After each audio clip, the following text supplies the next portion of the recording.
Hello everyone and Bismillah. In this video, I'm going to present to you our publication on motion planning and navigation for autonomous mobile robots. This publication is published in the Journal of Expert Systems with Applications with the name of Improving Efficiency and Cost of Ordering Algorithms in Pathfinding Using Shell Layers. I prefer the name MuGONA, which stands for Multiple Goal Ordering and Navigation Algorithm.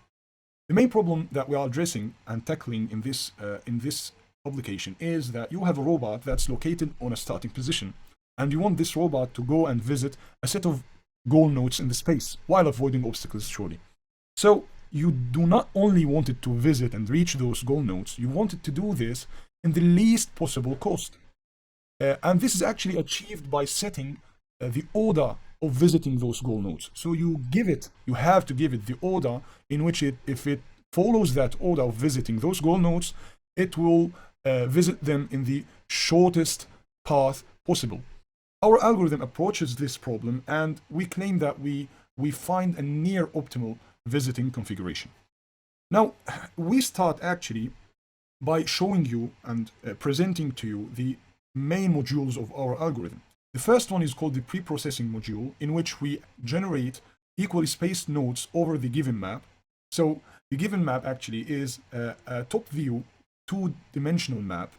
This map should consist of only two colors. The first color is the white color, and this color represents the areas in which the robot is capable of navigating on. So they are the available passage points, or the available areas for the robot to navigate through. And the second color is the black color, and it represents the obstacles on the map in which the robot cannot move through those obstacles. So first of all, we generate equally spaced nodes over the whole map. Then we proceed to filter those nodes, in which you will be able to see in the upcoming slides. We filter the nodes that were generated on the obstacles.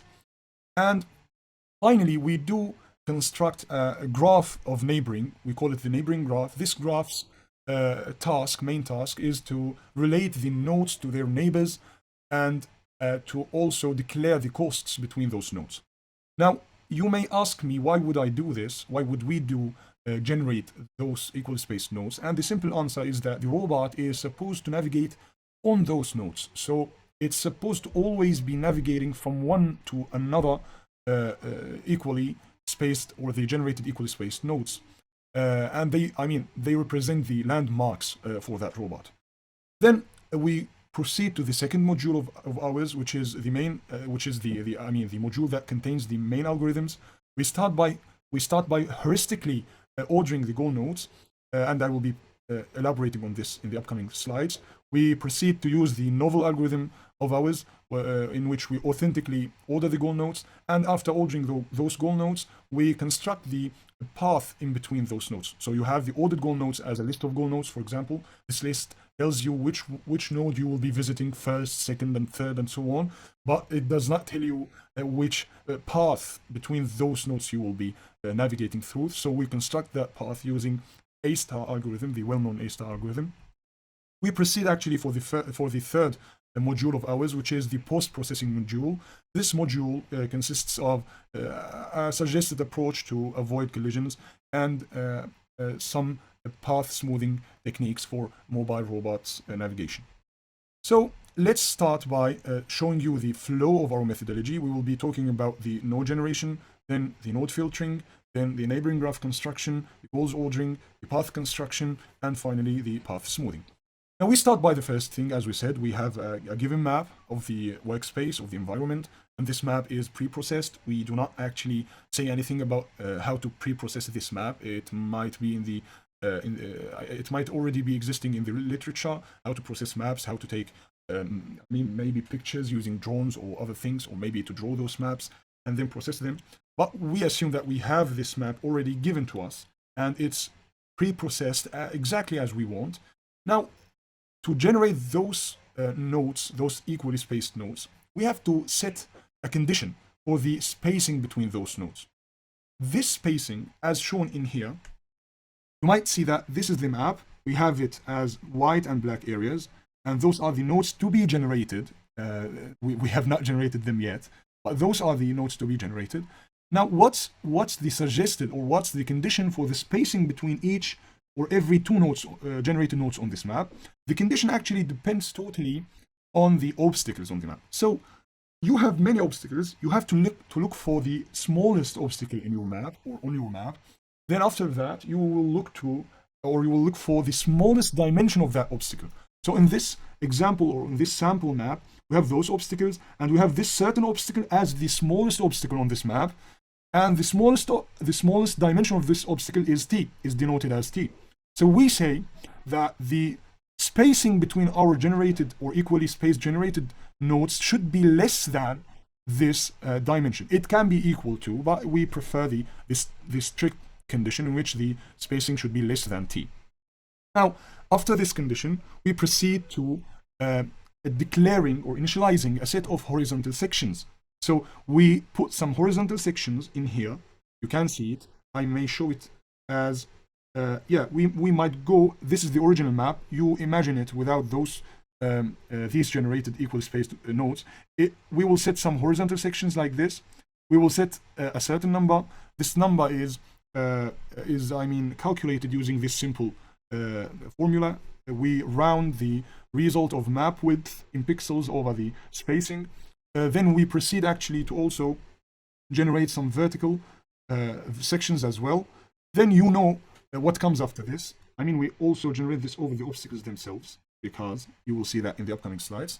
After doing this, those equally spaced generated nodes will be the intersections of the introduced horizontal sections and vertical sections. So you see, in here we have an intersection between this horizontal section and this vertical section. So we say that these coordinates declare an equally spaced node at here.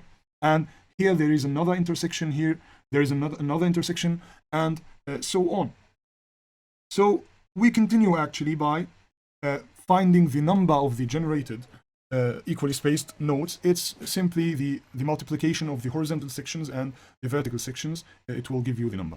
Now, the generated equally spaced nodes are actually like this. So you have the map, and you generated some equally spaced nodes over the map. You can see that those nodes actually are overlapping with the obstacles themselves. However, we said that those nodes refer to the areas in which the robot will be navigating through.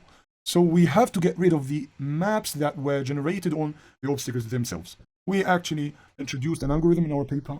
It's a simple image processing algorithm. We go to visit each node on the map, and we compare the color, the grayscale color or the grayscale value of the certain pixel in which the node is residing on to a certain threshold. We say if the value of the pixel, the grayscale value of the pixel, is less than the threshold, that means that this pixel is residing on an obstacle, and we have to get rid of that node from our generated or equally spaced generated nodes list. And after doing this, we will have the filtered equally spaced generated nodes as shown in this right-hand side picture. Now, we proceed to generate and construct the neighboring graph. The neighboring graph is an essential step in our algorithms, since we will be using the A-star algorithm to navigate through the nodes. We have to know the relations, the exact relations between the nodes on the map. And the way to know the relations between those nodes is by constructing a graph. Since we are actually dealing with graphical search, this is the best way to do it. Now, we have two kinds of nodes in our map. The first kind, or the first type of the nodes on the map, are the user-defined nodes. Now, user-defined nodes are nodes given by the user himself that are not our pre-generated equally spaced nodes. So the user inserts some coordinates for the nodes he wants to add to the map, and we have to take care of those nodes in which we add them to our neighboring graph. Now we have a simple condition. We say that, okay, now let's say that our algorithm is at this exact node. It's a user-defined node. You can see that it does not have anything to do with the pre-generated equally spaced nodes. It's something else. And we say that, okay, let's define the neighbors for this node. We set this following condition. We say that we will set a maximum allowable neighboring cost, in which everything inside the circle whose radius is this distance everything inside this circle is considered to be a neighbor for our user-defined node. Now you see this formula gives us the radius of this circle. We can see that all nodes inside this circle are getting colored by red. Red means that these nodes are considered to be neighbors for this user-defined node. Actually, you may ask me, why would we define user-defined nodes? Why would we take care of them? I mean, because we have to give some flexibility to the user. So if the user does not want to use one of our generated equally spaced nodes as his goal node or as his starting node, we may say to him, yes, you can insert your starting node or you can insert your goal nodes wherever you want on the map. Now we proceed to generate or to construct the neighboring graph for the generated equally spaced nodes. Now you see that this is one of the generated equally spaced nodes, and since we have generated this node, we know that originally, as a default setting, this node should have 8 neighbors, 4 diagonal neighbors and 4 perpendicular neighbors. So you see that these are the diagonal neighbors and these are the perpendicular neighbors, and you can easily guess that the cost between this current node and each one of its perpendicular neighbors is less than the cost between this current node and the diagonal nodes, the diagonal neighbors.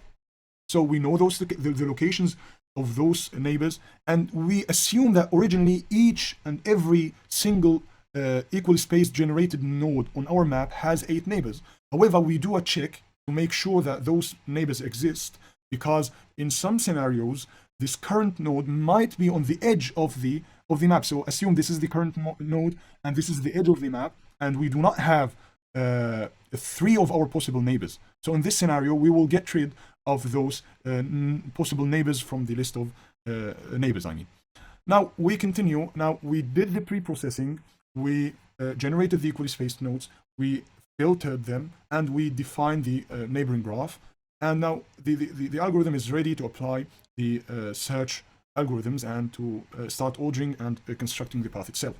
Now, let me go back here. Now, this is what I was trying to explain at the beginning. You have this star representing your starting node, and you have those red nodes representing your your goal nodes that you want to visit. So you may go and visit those nodes using several possible configuration. However, we want the near optimal. We actually want and desire the optimal one, but we are trying to get the near optimal visiting configuration. It's depicted as in red in this picture, but yeah. Now, the process flow of our ordering algorithm is as follows. We start by some heuristic ordering, and you may ask me, why do we want to start by heuristic ordering? This is simply in order to reduce the computational burden on your machine. So let's say that you have 100 goal nodes that you want to order. Instead of going and ordering all of these goal nodes using, for example, highly costly computational algorithms like A-star and others, you may start by a very simple mathematical axiom or something in order to just do a heuristic ordering. Then you proceed, for example, to use your algorithms on a subgroup of the ordered nodes using the heuristic ordering algorithm. So we start by ordering the goal nodes using Euclidean based algorithm. Then we proceed to order a subcategory, a subgroup of those ordered nodes using the A-star algorithm. A-star is a well-known algorithm. I cannot now explain how it works, but I think you have to have a look at it. And finally, we do construct the configuration, the visiting configuration of those nodes, and this is actually the novelty of our algorithm. Finally, we repeat this process for each goal node in the map. So now, before taking you and explaining the configuration selection in our map, I'll just show you that, I will tell you how do we do the heuristic ordering. So let's say that you have a starting node and you have 100 goal nodes. We start by now you are at the starting node. Now we start calculating the Euclidean distance between your current or temporary starting node and each one of the goal nodes in the map. So we calculate 100 distances. And after calculating those distances, we order those goal nodes with respect to their costs. I mean, it's an ascending order. You start by putting the nearest node to your current or to your temporary starting node, whose cost will be the least Euclidean cost. Then you go on and put the nodes with more costs upon or up above that node. Now you may say, okay, why don't we continue with this method? The problem is, if you do this, the problem will be that the Euclidean distance ordering does not take the obstacles into its consideration. So you may say that I have a very close node to my current or to my temporary starting node. The Euclidean distance between me and that node is, for example, 1 meter. However, when you come to the reality, you will see that there is an obstacle between you and that node. And in order to maneuver that obstacle, you have to go, for example, and pass or maybe navigate through 13 meters or maybe 20 meters to get into your node. So the Euclidean ordering might be deceptive in many cases and scenarios in the presence of obstacles. So after doing this, we go to A star based iterative ordering. And what I mean by this, we ordered those 100 goal nodes using the Euclidean approach. Then we take the first 3 nodes of those ordered nodes. Now, after taking those 3 nodes, I will reorder those nodes using the A star algorithm. And when I use the A star algorithm, I'm compensating for the existence of the obstacles, since A star gives me the real distance to that node with the presence of the obstacle. Now, if the ordering of this A star based approach matches the ordering of our Euclidean based approach, then we proceed to the configuration selection. However, if it does not match our Euclidean based approach, then we will get rid of that certain node whose real distance is larger than its Euclidean distance. I mean in which the existence of the obstacle made the distance between our temporary starting node and that node more. I mean, it made it way more than what we thought. In this case, we drop that certain node from our ordered list, and we do the same process again up until our first 3 nodes in the Euclidean based ordering match their real distances, or their real ordering matches what we get from the A star based ordering. Now we proceed to the configuration selection. Let's say that these 3 nodes are the nodes that I was talking about. We have this as our temporary starting node. It might be the absolute starting node. You may have started from this node, or it might be inside the iterations that we have done.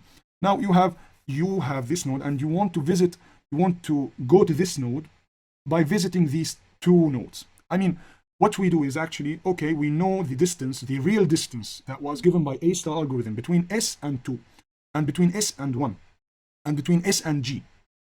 Now we say that, okay, the furthest one between these 3 nodes is G, so we take it and, I mean, it was originally named maybe 3, so we take it and name it as G, which is the temporary goal, and we calculate the real distance using A star algorithm between 1 and 2. And in this case, we have all possible configurations to visit G from S, passing through 1 and 2 together. And those possible paths, those possible configurations are only 2 paths. First one is the red one, the second one is the yellow one. The red one goes from S to 2 to 1 to G, and the yellow one goes the other way around. Now, our novel thing is very simple. You will just calculate the cost of the red path and the cost of the yellow path. Then you will select your next node, your next ordered node as the one having the shortest path in between those 2 nodes. So if the yellow path is shorter than the red path, then the next ordered goal node will be 1. However, if it's the other way around, the next ordered goal node will be 2. Now we ordered what we want, and we found that 2 represents the red path represents the shortest path. Then we will move to node number 2 and repeat everything we did by considering the node number 2 as our new temporary starting node. We do everything again, and we get other things. Now we pursue doing this up until finishing every goal node inside the map, and that time you will have your goal nodes ordered and given to you, and you will have to construct the path sections between the ordered goal nodes using simply A star. So that was our main algorithm. If you have not understood everything I said, you may have a look at the publication, the paper we have published. Its link will be in the description of this video. Now, after doing this, after constructing the total path, we will do some collision avoidance, as I've said at the beginning of the video. It's important to know that in the literature, most of the researchers assume that the obstacles are already inflated by the radius of your robot. So you inflate your obstacles by the amount of the radius of your robot, in which you can avoid collision with those obstacles. It's a very robust approach. I mean, we prefer it, but we also introduced a programmable approach. Now, let's say that you have not inflated your obstacles, and you can see that these nodes, these equal space generated nodes, are not on the obstacle itself, but they are very close to the obstacle. And you may fear that your robot might collide with those obstacles. So in this case, we will be shifting the path that was generated by a certain amount of rows and columns to avoid the collision. And this shift depends on the radius of your robot, or if your radius can be of the radius of your robot can be compensated using 3 spacings, then you shift the path 3 spacings in vertical distance and 3 spacings in horizontal distance, and so on. Now, finally, we did some path smoothing and trajectory generation. We used 2 techniques to do this. The first one was the simplest one, which is a cubic splines fitting.